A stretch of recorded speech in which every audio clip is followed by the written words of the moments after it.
Porque aprendi a viver contente em toda e qualquer situação. Filipenses 4:11. Bora de resenha? Contentamento significa estar satisfeito, alegre, contente, completo. E Paulo, em suas cartas aos Filipenses, ele fala que conseguiu ser contente em toda situação. Você consegue se imaginar sendo contente em todas as situações da sua vida? Quando você perde o emprego, você fica contente? Quando você passa por um término, por uma separação, você consegue se achar contente nesse momento?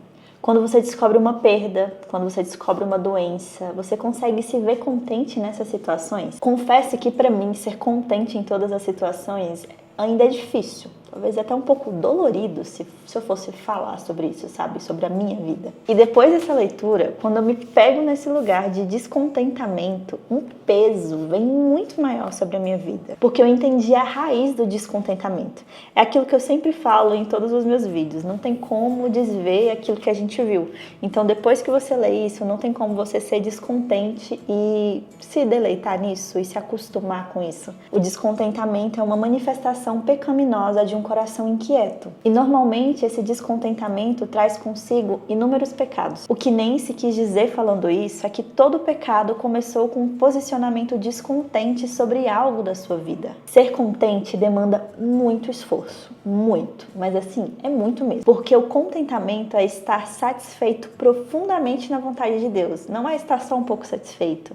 É estar profundamente satisfeito na vontade de Deus. Você consegue se imaginar nesse lugar de profunda satisfação na vontade de Deus? Por isso que ser contente demanda esforço. Porque a gente sabe como é difícil olhar para o hoje e enxergar alegria nisso, sabe? Assim como eu falo em todos os outros vídeos, o que nós precisamos fazer é conhecer a Deus.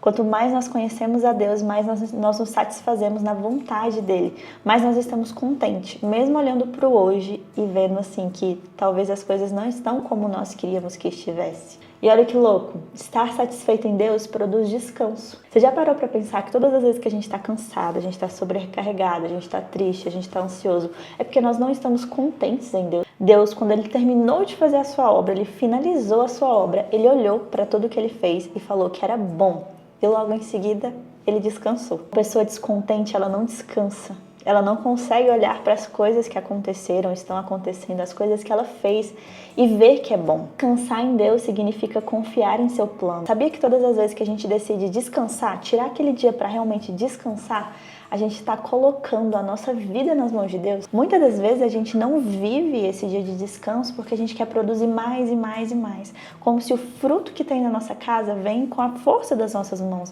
Mas na verdade não é. Então todas as vezes que a gente tem um descanso, a gente usa do descanso, a gente também está glorificando a Deus. E uma pessoa que escolhe descansar é uma pessoa que confia em Deus, é uma pessoa que está contente, ela não tem um descontentamento nos planos de Deus. Por isso que a gente não pode esperar que Deus nos abençoe se a gente não confia nos planos dele, se a gente não descansa no que ele fala. Eu tô falando isso pra você, mas eu tô pregando pra mim aqui. Tá, vou pesar um pouquinho mais o rolê. Se ser contente é se satisfazer completamente na profunda e santa vontade de Deus, quando eu não estou contente em Deus, eu estou diminuindo a sua santa vontade, eu estou menosprezando a sua soberania, eu estou diminuindo o seu plano perfeito, eu não estou confiando nos planos que Deus tem para nós.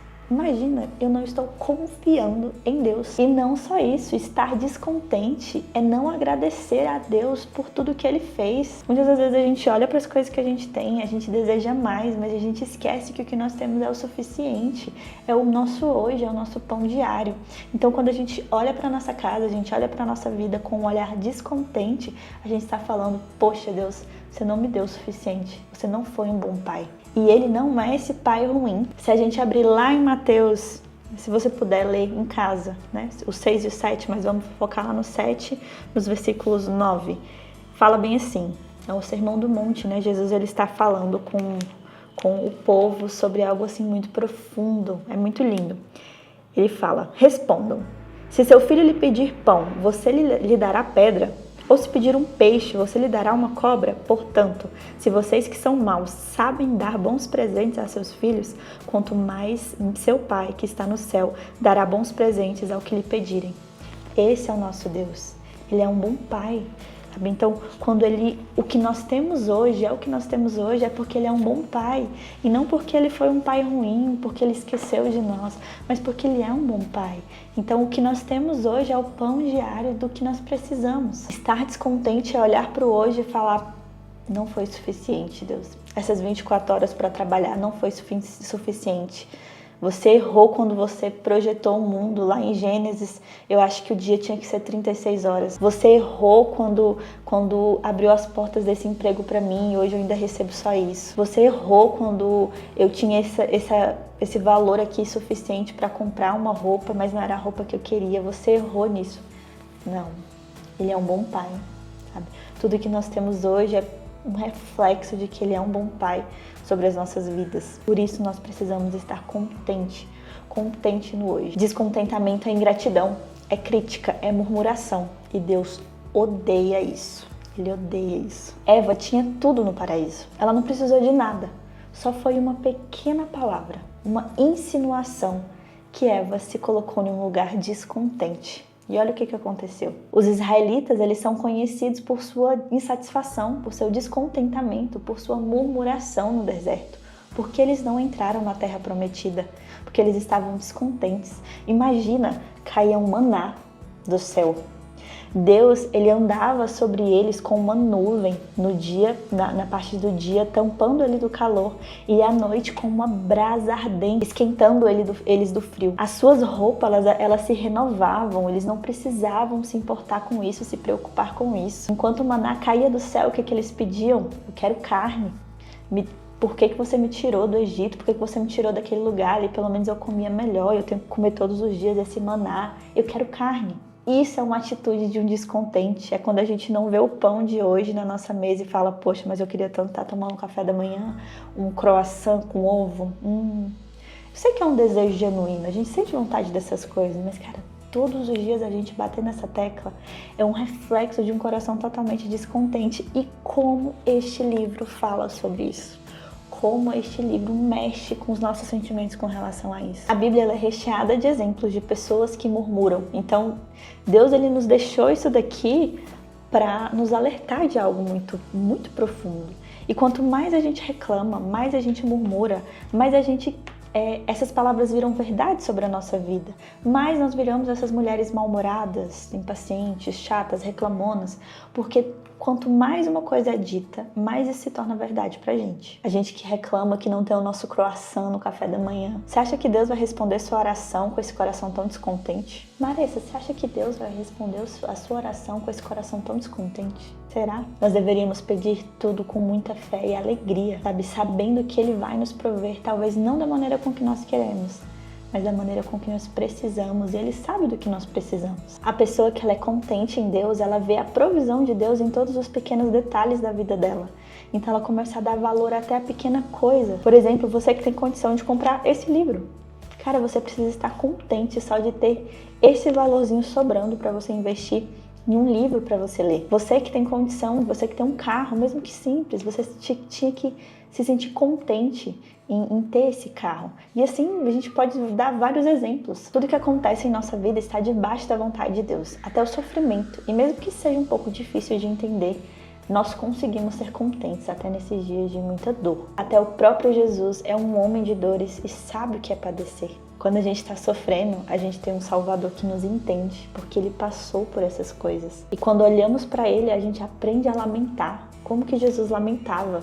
Orando, sabe? Indo ao encontro do seu Pai todos os dias, para ter esse tempo com Ele. Então não era reclamando, não era se exaltando, não era desistindo das coisas, era indo falar com o Pai. Esse é o lugar que um descontente precisa começar a andar, esse é um lugar onde eu preciso começar a andar, de ir até Deus e entregar esses meus lamentos e pedir: Deus, eu preciso ter um coração contente, eu preciso ter um coração que é contente em tudo que tem, faz, vê, porque o Senhor é quem cuida da minha vida.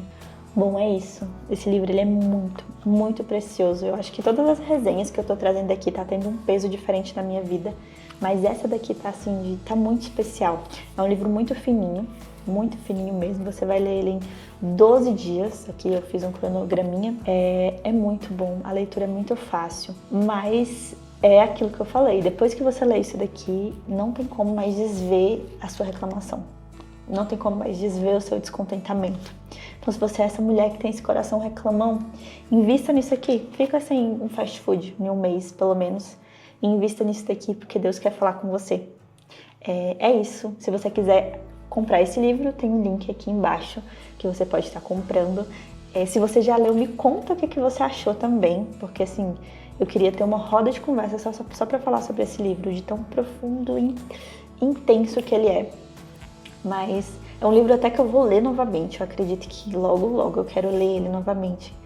É um livro que eu vou indicar bastante para todo mundo e eu espero que vocês gostem. Então, se você leu, comenta aqui. Se você não leu, vai lá, compra, invista nisso daqui. E é isso. Um beijo, até a próxima resenha.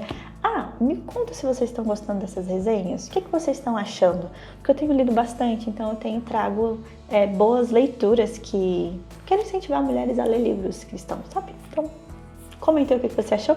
Não esquece de se inscrever, compartilha com todo mundo. Um beijo e até o próximo vídeo. Tchau!